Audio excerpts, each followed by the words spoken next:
I was really pleased with most of the game. I thought we got sloppy in the fourth quarter. We didn't defend as well as we could have. We didn't attack the basket like we could have. But I thought overall we look more like a team that's peaking, and I'm really happy about that. I think the freshmen are really playing well. Marina's back. She had a great game.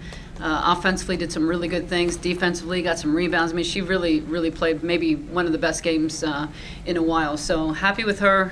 Wish we could get the ball to Bree a little bit more. I think we have a big mismatch inside. Love to get her the ball more. But our 2-3 zone was very effective. And, I mean, they've got great guards. Thomas and Motley are two of the best in the conference. And we did a pretty good job on Motley, but Thomas really played well. Coach, she said she did a leprechaun dance when Lindsay got her second foul early, but you still played well without her in first half. Thanks to Michaela. I think with Michaela in the game, she's smart. She's going to get us into stuff. She's going to get the right people the ball. I was really surprised that we were up by that much at halftime without Lindsay in the game. How is Michaela able to transition roles from a shooter to a distributor?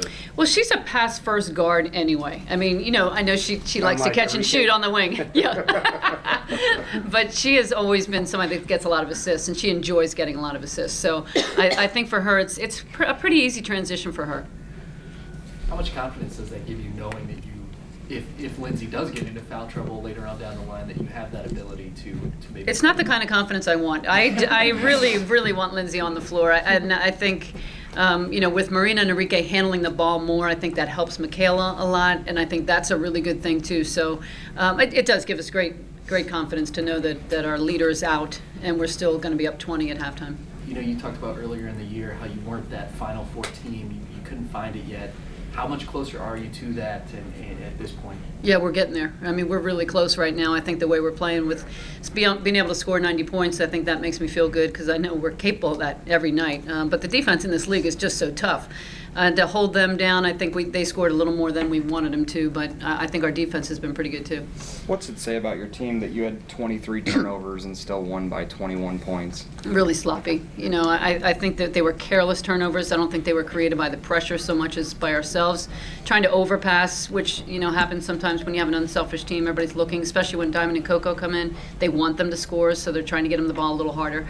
But that was really sloppy. I didn't like that today. Do you think that just speaks to the firepower, though, that you guys are still able to win by as much as you are despite playing kind of that sloppy of a game today? Well, I think we're efficient with the ball. I mean, we shot over 50%, and so we only took 59 shots. And, you know, so we could have got a lot more shots if we would have taken care of the ball, could have scored a lot more points. Yeah, their coach said that you guys probably would have won like 120 to, you know, whatever.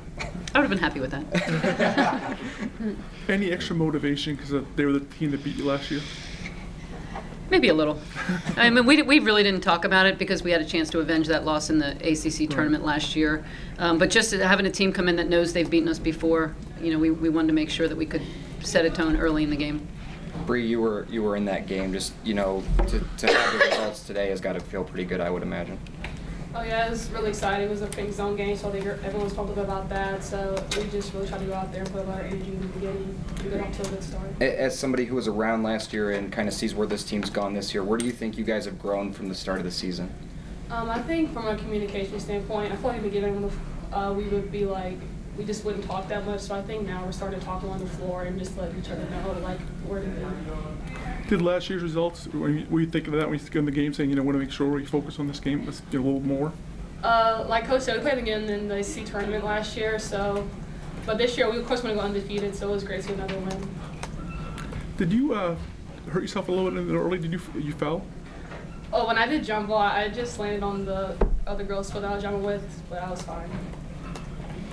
Marina, where have you seen the biggest changes from this team, just, you know, even your own development as the season's kind of gone along?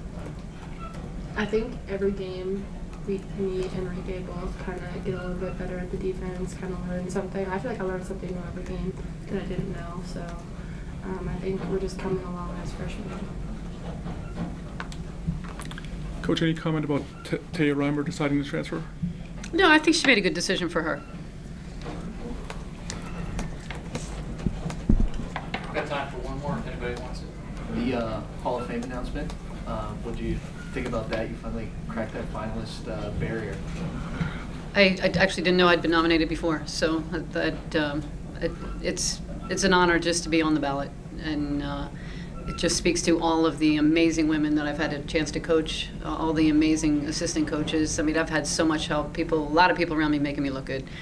So I'm honored.